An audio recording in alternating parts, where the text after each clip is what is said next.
Hey YouTube, today I'm going to share with you some lesser known secrets about the D-Day invasion. Today is June 6, 2024. It is the 80th anniversary of the D-Day invasion, the Allied invasion to liberate France from German aggression.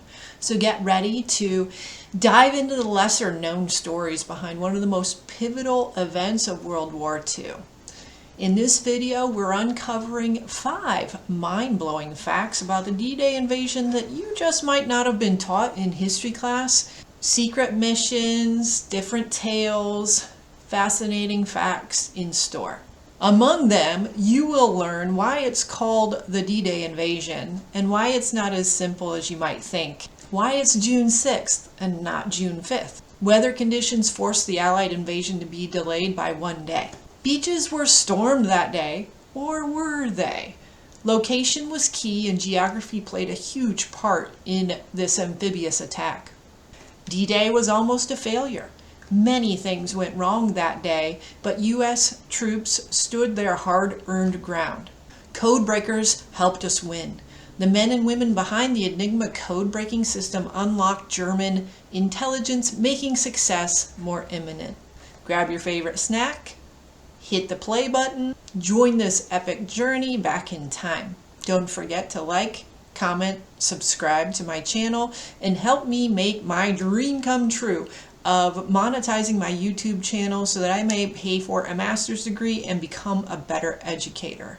Before I get into the D-Day invasion, let me also say that this was not just a U.S. effort. It was combined forces of Great Britain and Canada. The Allies refer to them. I also want to give a shout out to my forefathers, my grandparents, who were a big part of World War II. I had a grandpa that was in France during World War II. I had many great uncles that served in World War II throughout France and Europe. And thanks to them, I get to live my dream, making YouTube videos and becoming the best educator that I possibly can. So come along with me, a break from regular content and returning to my roots of telling you a little bit about history class.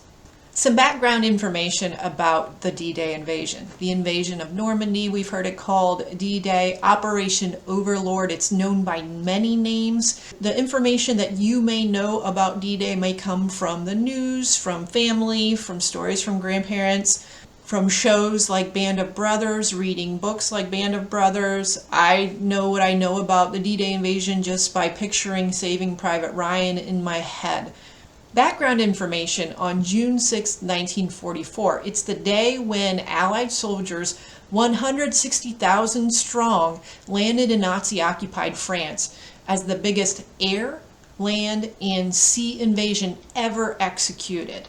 It ended with heavy casualties. More than 9,000 Allied soldiers were killed or wounded in the first 24 hours, but D-Day is largely considered the turning point and the successful beginning of ridding Europe of Hitler's tyrannical regime. The bravery by paratroopers and soldiers who stormed Normandy that day is well known, but here are a few things that you may not have been told in history class.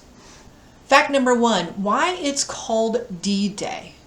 Do you know what D-Day stands for? Well, a lot of people don't, and historians still kind of argue about what it may mean. Apparently, it's the most sought after answer to the question at the National World War II Museum. But the answer is not simple. Many experts have varying opinions that the D simply stood for day. In my teaching, I thought the D stood for demolition, so I always called it Demolition Day. While the true meaning remains up for debate, we'll go with what U.S. General Dwight D. Eisenhower said about this through an executive order. He said, "Be advised that many amphibious operations has a departed date.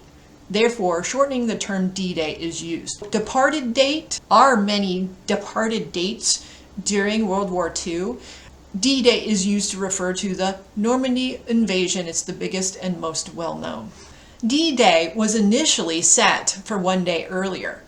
A lot of weather requirements had to be met in order to pull this huge military operation off. In order to maximize air power usage, a near full moon was needed to help guide ships, to help the airborne troops The tides had to be strong enough to expose beach obstacles. Low tide needed to be able to float supplies, landing vehicles onto the beach at high tide. It was crucial that tides be rising, and there was also a required amount of daylight for bombardment accuracy. There were only 9 days designated between May and June that would fit these requirements, and so commanders had settled on June 5th for departure date. However, thanks to weather forecasts that showed a short window for success, Dwight Eisenhower chose to put it off one day for the early morning hours of June 6th. You may not know that while we stormed the beaches, U.S. soldiers only stormed 2 out of 5 beaches. These are best known by the names of Omaha and Utah, but there was 50 miles of land that had to be covered, and U.S. soldiers could not do it alone. 3 other beach invasions by Allied troops happened simultaneously. Those happened by Great Britain at Golden Sword Beach, while Canadians took Juno Beach. You may not know that D-Day was almost a failure, and many things went wrong that day.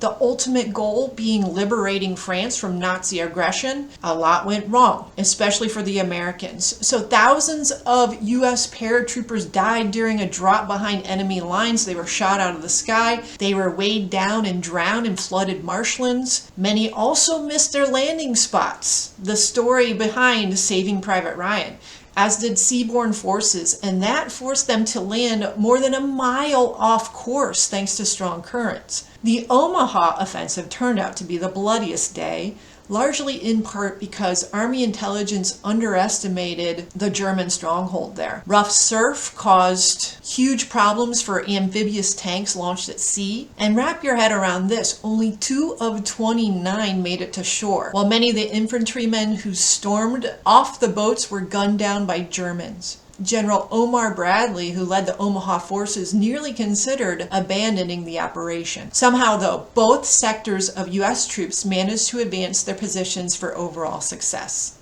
Decoding the German code machine known as Enigma, then keeping that decoding device secret, is one of the most brilliant strategies that came out of World War II. Let's give some credit to the men and women who were a part of the code breaking of the German Enigma.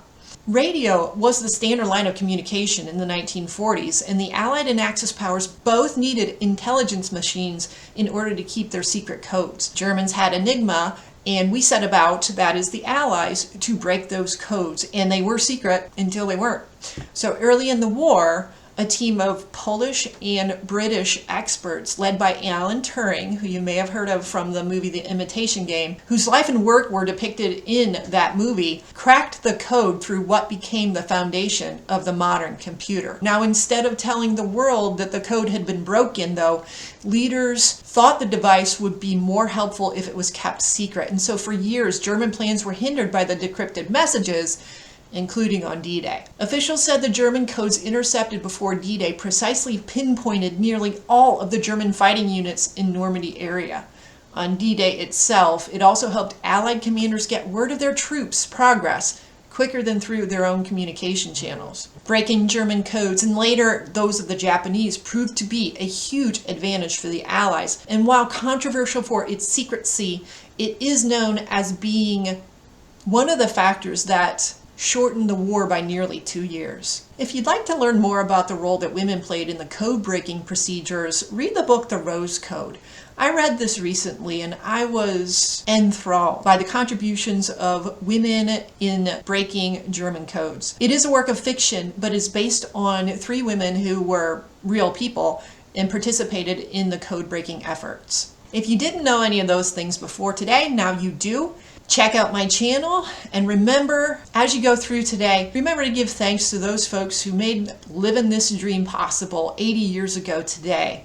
And speaking of living the dream, please subscribe to my YouTube channel so that I might continue to further my education to become a better educator. This channel, and possibly monetizing this channel, will help me pay for a new master's degree. I appreciate your support and hope you learned something new today. Thanks.